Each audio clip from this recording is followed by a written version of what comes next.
रमा सुबह जल्दी उठ जाया करती थी। गांव में थी तब भी दिन की शुरुआत सुबह 5 बजे से हो जाती थी। गांव में तो करने को ढेरों काम और बहुत सारी बातें थी, लेकिन यहाँ शहर आकर तो उसकी जिंदगी जैसे दो कमरों में सिमट कर रह गई थी। गांव में अच्छी खासी खेती बाड़ी होने के बावजूद सुकेश की जिद के आगे उसकी एक न चल पाई और उसके पीछे उसे गांव का भरा पूरा परिवार छोड़कर अकेले शहर आना पड़ा था।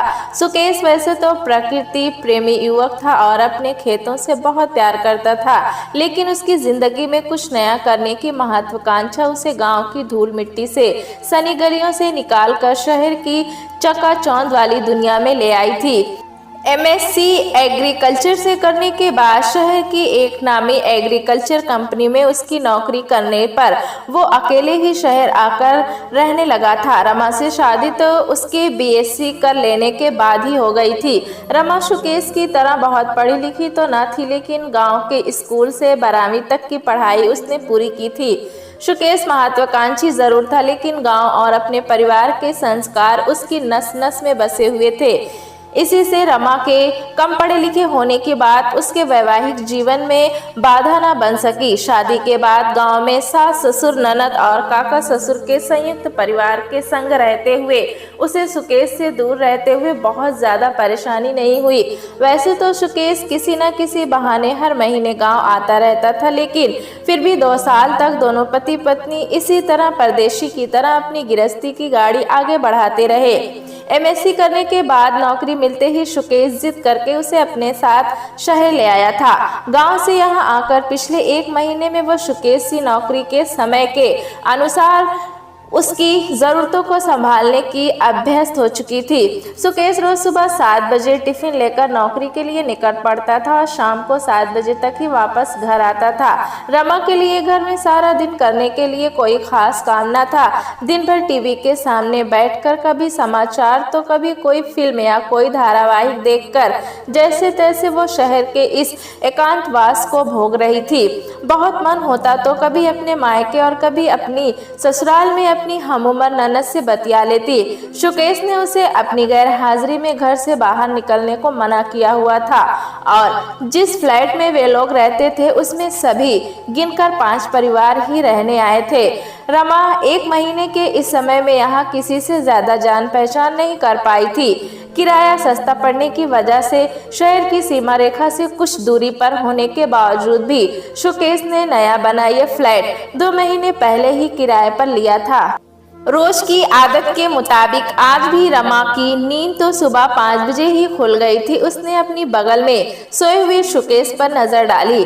वो अपनी आदत अनुसार सिर से पैर तक चादर ओढ़कर चैन से सो रहा था। पिछले कुछ दिनों शहर में चल रहे लॉकडाउन की वजह से जल्दी उठकर नौकरी पर जाने की कोई झंझट न थी। रमा ने पिछले 1 महीने के समय में पिछले 2 दिनों से ही सुकेश को चैन की नींद लेकर सोते देखा, वरना नौकरी के कामकाज और तनाव से गुजरते हुए वो आधी आधी रात तक जागता हुआ न जाने क्या करता रहता था। रमा कुछ देर यूं ही बिस्तर पर करवट लेकर पड़ी रही, लेकिन फिर कुछ सोचकर उठकर कमरे का दरवाजा खोलकर बाहर गैलरी में आकर खड़ी हो गई। रात को हुई हल्की बारिश की वजह से सुबह सुबह चल रही ठंडी हवा का स्पर्श पाकर वो रोमांचित हो उठी। उस पर पक्षियों का कलरव उसके मन को बरबस ही गांव की ओर खींचकर ले जाने लगा। वो इस सुंदर क्षणों को सुकेश के साथ महसूस करना चाह रही थी। उसने खुले दरवाजों से पीछे मुड़कर देखा। सुकेश अभी भी गहरी नींद में था। एक पल को उसका मन हुआ कि सुकेश को नींद से जगाए और साथ साथ गर्मा गर्म चाय पीते हुए दोनों गैलरी में बैठकर खूब बातें करे, लेकिन दूसरे ही पल उसे गहरी नींद में सोया पाकर उसने अपने मन को समझा लिया। वो चुपचाप वहां खड़ी आंखें बंद कर गांव की पुरानी यादों को याद करने लगी। काफी देर तक अपने में खोई वो वहां खड़ी रही। तभी उसके कानों में मोबाइल की रिंग की आवाज सुनाई दी। सुकेश अपना मोबाइल अपने तकिए के नीचे ही रखकर सोया हुआ था, लेकिन काफी देर तक रिंग बजने के बावजूद भी वो फोन नहीं उठा रहा था। रमा को सुकेश के इस आलसीपन पर गुस्सा आया और वो फुर्ती से अंदर आ गई। सुकेश के तकिए के नीचे से उसका मोबाइल उठाया तो मोबाइल स्क्रीन पर इस वक्त Mrs Ranjana agri pharma private limited नाम झलकता देख वह चौंक सी गई। सुकेश ने बातों बातों में उसे बताया था कि मिसेज रंजन उसके बॉस का नाम है। उसने सुकेश को उठाने के लिए अपना हाथ आगे बढ़ाया, लेकिन तब तक रिंग आनी बंद हो गई। रमा ने मोबाइल बिस्तर पर रखा और बड़े ही प्यार से सुकेश को उठाने के लिए चादर उसके सिर पर से खींची।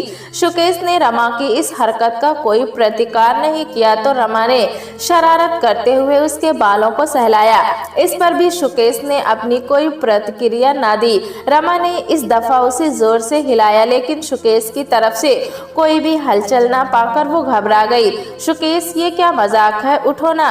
रमा ने कांपते हुए स्वर में एक बार फिर से उसे हिलाया। सुकेश इस बार भी ना हिला और ना ही अपनी तरफ से कोई प्रतिक्रिया दी। उसके शरीर में कोई हलचल ना पाकर रमा की घबराहट और भी ज्यादा बढ़ गई। सहसा उसने अपने कान उसकी छाती के पास ले जाकर उसकी धड़कन को सुनने का प्रयास किया।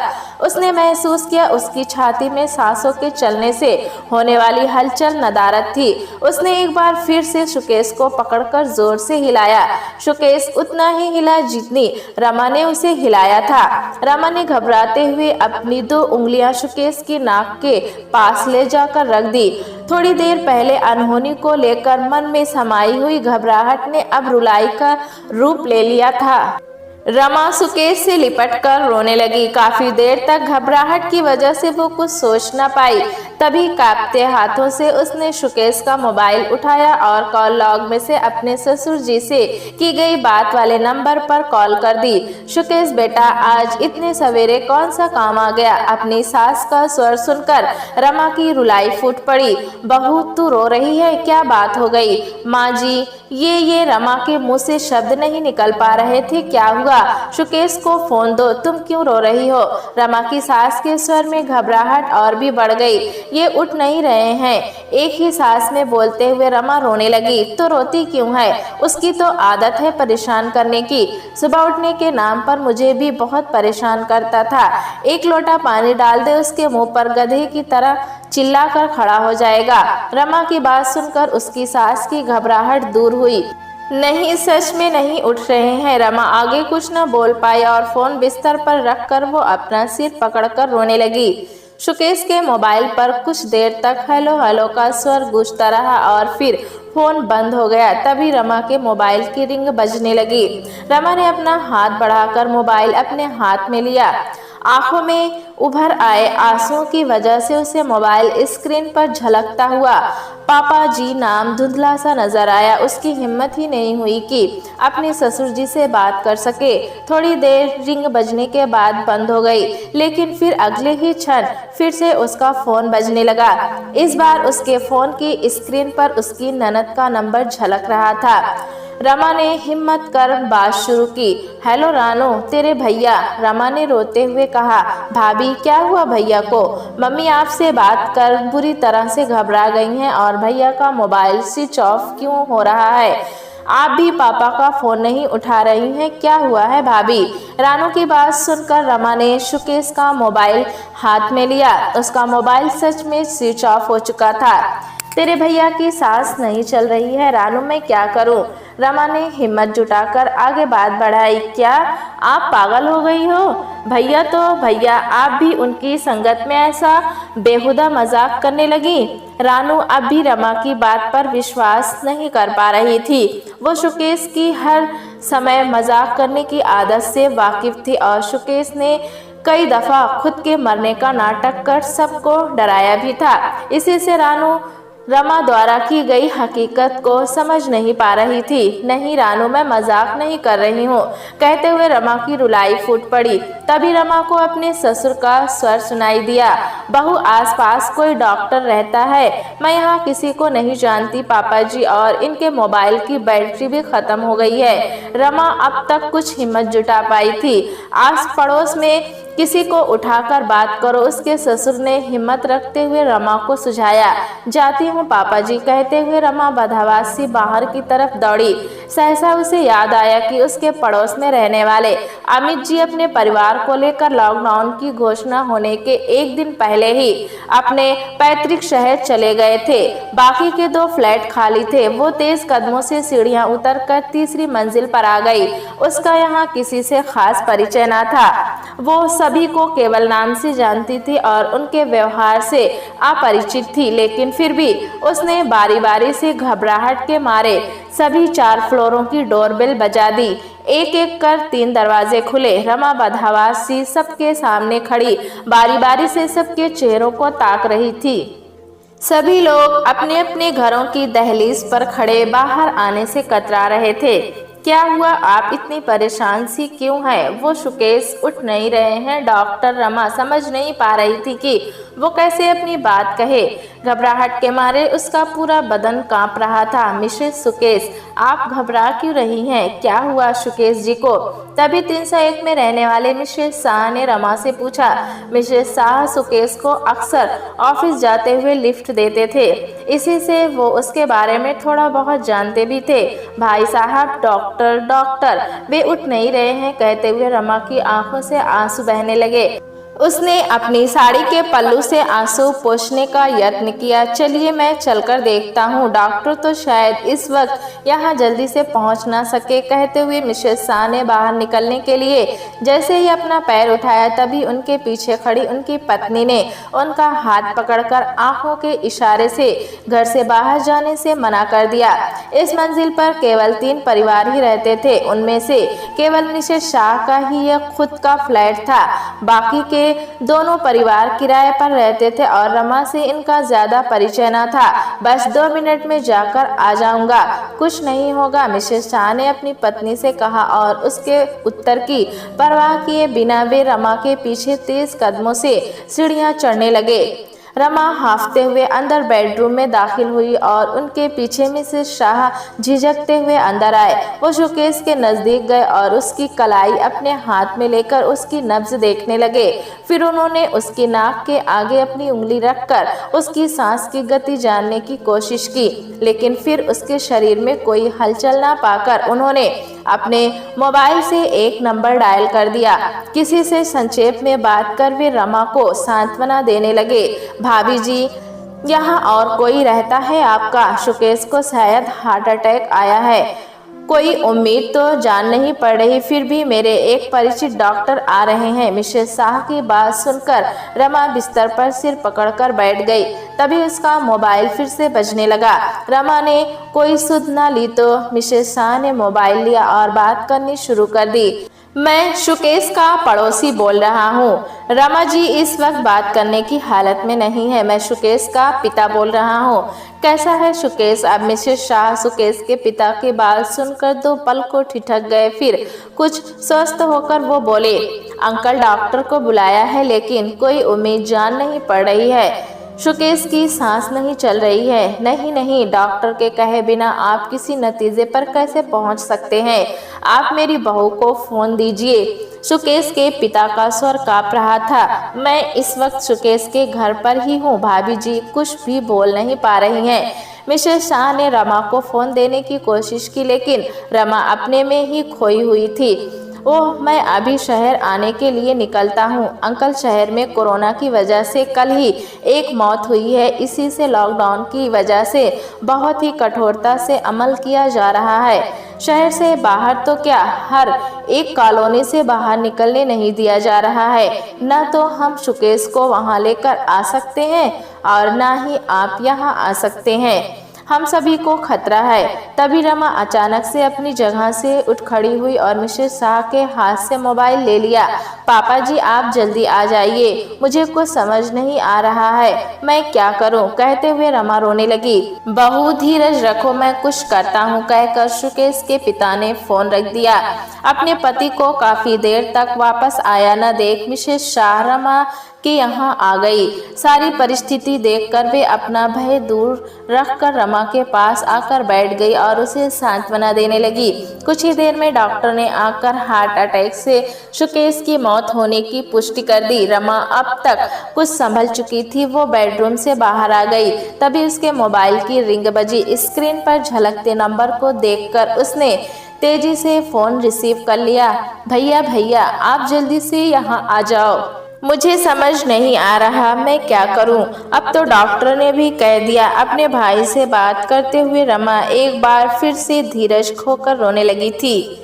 रमा, धीरज रखो बहन, तुम्हारे ससुर जी का फोन आया था अभी, मैं कुछ करता हूँ, हिम्मत रखो। भाई का स्वर सुनकर रमा और जोर जोर से रोने लगी। तभी उसने जोर से छींक दी। उसे इस तरह छींकते देख मिसेस शाह घबरा गई और अपने पति के कान में कुछ कहने लगी।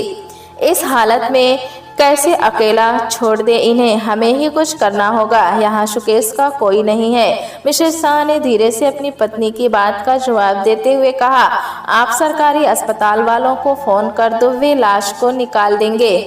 क्या बकवास कर रही हो तुम, मानवता भी कोई चीज होती है। रमा को एक सामान्य सी छींक आने से डरकर उसे इस कठिन परिस्थिति में अकेला नहीं छोड़ सकते। कुछ नहीं होगा। मिसेस शाह का स्वर गुस्से से तेज हो गया। अपने घर बात करते हुए रमा का ध्यान उनकी तरफ गया, लेकिन तभी फोन पर उसकी मां आने पर उसकी सिसकियां और ज्यादा बढ़ गई। मम्मी, रमा रोने लगी। रमा, हिम्मत से काम ले बेटी, इस वक्त तू हिम्मत खोकर बैठ गई तो क्या होगा, हम सब प्रयास कर रहे हैं वहां आने के लिए। रमा की मम्मी उसे सांत्वना देने लगी। तभी मिसेस शाह अपने मोबाइल से किसी से बात करने लगे। बारी बारी से कुछ लोगों से बात कर जब उन्होंने अपना मोबाइल जेब में रखा तब तक रमा अपनी बात कर चुपचाप एक कोने में बैठ गई थी। भाभी जी, मैंने पुलिस, डॉक्टर और टैक्सी वालों से बात की है। पुलिस का कहना है कि वे शमशान तक जाने की व्यवस्था करवा देंगे, लेकिन शहर के बाहर से किसी का किसी भी वजह से आना और यहाँ से बाहर जाना नामुमकिन है। मिसेस शाह ने रमा के सामने खड़े होकर अब तक अपनी हुई बातों का सार बताते हुए कहा, मेरे ससुर की काफी पहुंच है, वे कुछ न कुछ कर जरूर आ जाएंगे और मैं सुकेश को लेकर गांव चली जाऊंगी। रमा की आंखों में विश्वास झलक रहा था। मिसेस शाह कुछ कहने ही जा रहे थे कि तभी रमा का मोबाइल फिर से बजने लगा। पापा जी, सब हो गया ना, आप कब तक आ रहे हैं? बहू, बहुत प्रयास किए पर नहीं, आप आकर ले जाइए मुझे और सुकेश को। अपने ससुर की बात सुनकर रमा दुखी हो गई। बहू, तू बहादुर है और देशभक्त भी। देखो, इस वक्त भावनाओं में बहकर कोई भी ऐसा फैसला लेने का नहीं जिससे पूरा मानव समुदाय खतरे में पड़ जाए। हिम्मत से काम लो, वहाँ समय के हिसाब से फैसला लेकर सुकेश की अंतिम क्रिया करवा दो। रमा ने महसूस किया कि उसे हिम्मत बंधाते हुए उसके ससुर बड़ी ही मुश्किल से बात कर पा रहे हैं। पर पापा जी, उनके अंतिम दर्शन? रमा ने मायूसी भरे शब्दों में पूछा। उसकी चिंता मत करो तुम, रानू फोन से वीडियो पर बात करेगी, बस फोन से देखकर ही अपना मन मना लेंगे। जाने वाला तो चला गया, लेकिन उसे छोड़ने जाने के पीछे दूसरे लोगों की जान खतरे में नहीं डाल सकता मैं, रमा के ससुर ने कहा और जानबूझकर फोन बंद कर दिया। रमा कुछ देर चुपचाप बैठी रही, फिर मिसेस शाह की ओर देखकर हाथ जोड़कर खड़ी हो गई। भाई साहब, इस घड़ी आप ही मेरे सगे हैं, इन्हें शमशान तक पहुंचाने की व्यवस्था करवा दीजिए। मेरा परिवार देश की सुरक्षा को ध्यान में रखकर नहीं पहुंच पाएगा, रमा ने बड़ी मुश्किल से कहा और अपने मोबाइल से एक कॉल की। मम्मी, भैया से कहना कि अपनी और किसी और की जान जोखिम में न डाले। मैं देशभक्त परिवार की बहू हूँ और देश की सुरक्षा की खातिर आपसे विनती करती हूँ, मुझे इस वक्त अकेला ही रहने दो। उनके पापा से बात हो गई है, मैं अंतिम क्रिया की तैयारी कर रही हूँ, आपको वीडियो कॉल करूँगी, अपने जमाई के अंतिम दर्शन कर लेना। रमा ने आगे किसी की बात सुने बिना फोन बंद कर दिया। मिसेस शाह ने हाथ जोड़कर रमा के निर्णय का सम्मान किया और फोन पर बात करते हुए सुकेश की अंतिम क्रिया की तैयारी करने में जुट गए। प्यारे दोस्तों, कहानी कैसी लगी हमें कमेंट में ज़रूर बताएं। चैनल पे नए हैं तो एक लाइक और सब्सक्राइब करना ना भूलें।